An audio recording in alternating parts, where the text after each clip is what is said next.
नदी के किनारे बसा हुआ हबीलिना गांव। दौर कहीं से ढूल की मध्यम आवाज आ रही थी। गांव के आखिरी सरे पर एक खिस्ता हाल मिट्टी का घर था, जिसकी दीवारें सियाह पड़ चुकी थीं।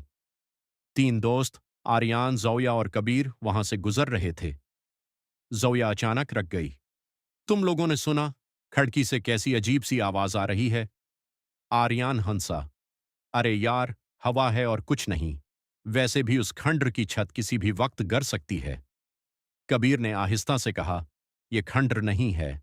लोग कहते हैं यहां एक बूढ़ी औरत रहती है, जो सारी रात जागती है। अचानक अंदर हल्की सी रोशनी जल उठी। जोया घबरा गई। यहां तो बजली भी नहीं है। कबीर ने सरगोशी की।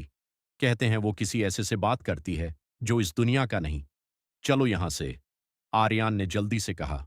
तीनों तेजी से आगे बढ़ गए, मगर जोया ने एक बार मुड़कर देखा। दरवाजे पर एक बूढ़ी औरत बैठी थी। सफेद, उलझे हुए बाल, हाथ में मिट्टी का दिया। वो बिल्कुल साकेत थी। उसकी पत्थर जैसी आंखें नदी की तरफ जमी हुई थीं। कुछ दिन बाद एक छोटी लोडिंग गाड़ी गांव में रखी। नील उसमें से सामान उतार रहा था। उसके वालिदीन घर के अंदर चीजें सजा रहे थे। नील, ये शीशे के बर्तन संभाल कर रखना, मां ने कहा। फिक्र न करें उम्मी, लेकिन ये गांव कुछ ज्यादा ही खामोश नहीं है। वालिद मुस्कुराए। शहर की भीड़ से दौड़ सुकून है यहां, लेकिन याद रखना, हर खामोश गांव की अपनी एक उनकही कहानी होती है। नील की नजर अचानक गांव के आखिरी कोने पर पड़ी, जहां वही पुराना मिट्टी का घर था। धूप में भी वो घर उदास और धुंधला लग रहा था। वो आखिरी घर। ऐसा क्यों लगता है जैसे वक्त वहां रख गया हो? मां फौरन बोली, उस तरफ मत देखो, और वहां जाने का सोचना भी मत। क्यों? वहां क्या है? मां खामोश हो गई। उसके चेहरे पर खौफ झलकने लगा। शाम ढुल चुकी थी। राधामनी अपने घर के चबूतरे पर बैठी, कांपते हाथों से दिए की लो को हुआ से बचा रही थी। नीला हंसता से करीब आया। दादी, नमस्ते। राधामनी के हाथ रख गए। उसने आहिस्ता से सर उठाया। आंखों में बरसों का इंतजार था। मुझे दादी कह रहे हो? नील मुस्कुराया। अगर आपको बुरा ना लगे तो। यहां सब तन्हाई से डरते हैं। आप इस सन्नाटे में कैसे रहती हैं? वो धीरे से बोलें, बहुत साल हो गए। किसी ने मुझे उस नाम से नहीं पकारा। लोग तो यहां से गुजरते हुए अपनी परछाएं भी समेट लेते हैं। आप रोज ये दिया क्यों जलाती हैं? वो आहिस्ता बोलें, क्योंकि किसी को अंधेरे से बहुत डर लगता था। वो इसी रोशनी को देखकर घर लौटता था। अब कौन? किसका इंतजार है? मेरा बेटा हरी। हवा का झोंका आया। दिया लरज उठा, और उनकी नजरें फिर नदी की तरफ जम गईं। घर के अंदर सैलन भरी दीवारें, मध्यम रोशनी, एक कोने में रखा पुराना लकड़ी का संदूक। उन्होंने उसे खोला। ये उसकी पहली कमीज है, जब वो स्कूल गया था। नील हैरान हुआ। You must listen आपने to ये me, अब तक संभाल child. कर रखा है? The woods are not माँ कभी safe कुछ नहीं after फेंकती। dark. They यादें ही तो watch from the सहारा होती हैं। shadows. उन्होंने कुछ पुरानी चिट्ठियां निकालें। माँ, काम मिल गया है, जल्द लौटूंगा। नील ने आहिस्ता पूछा, फिर वो वापस क्यों नहीं आया? खामोशी छा गई।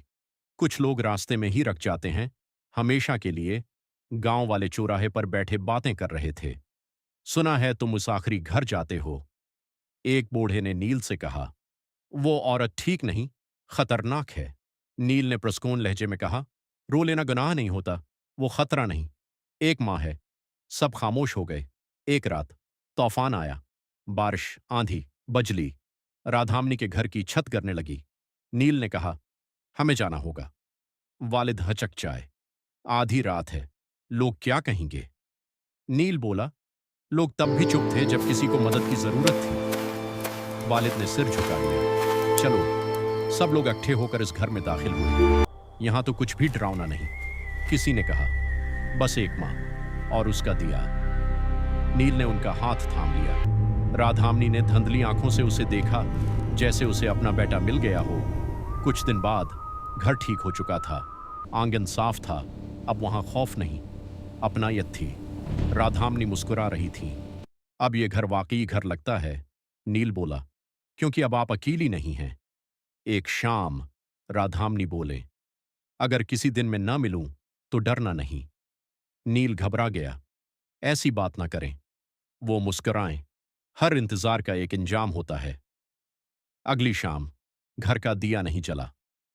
नील अंदर गया। राधामनी सुकून से लेटी थी, चेहरे पर हल्की मुस्कुराहट। एक कागज रखा था। नील, तुमने मेरे अंधेरे में रोशनी वापस ला दी। अब मुझे डर नहीं लगता। नील की आंखें नम हो गईं। कुछ महीनों बाद वो घर अब गांव का सबसे खूबसूरत हिस्सा बन चुका था। ये घर अब वर्षा है, नील ने कहा। हर शाम यहां दिया जलेगा। किसके लिए? उन सब के लिए जो कभी अकेले हो जाते हैं। अख्तिताम हबीलीना अब खौफ का गांव नहीं रहा। लोगों ने सीख लिया, कभी कभी जिस चीज से हम डरते हैं वो सिर्फ किसी का टूटा हुआ दिल होता है।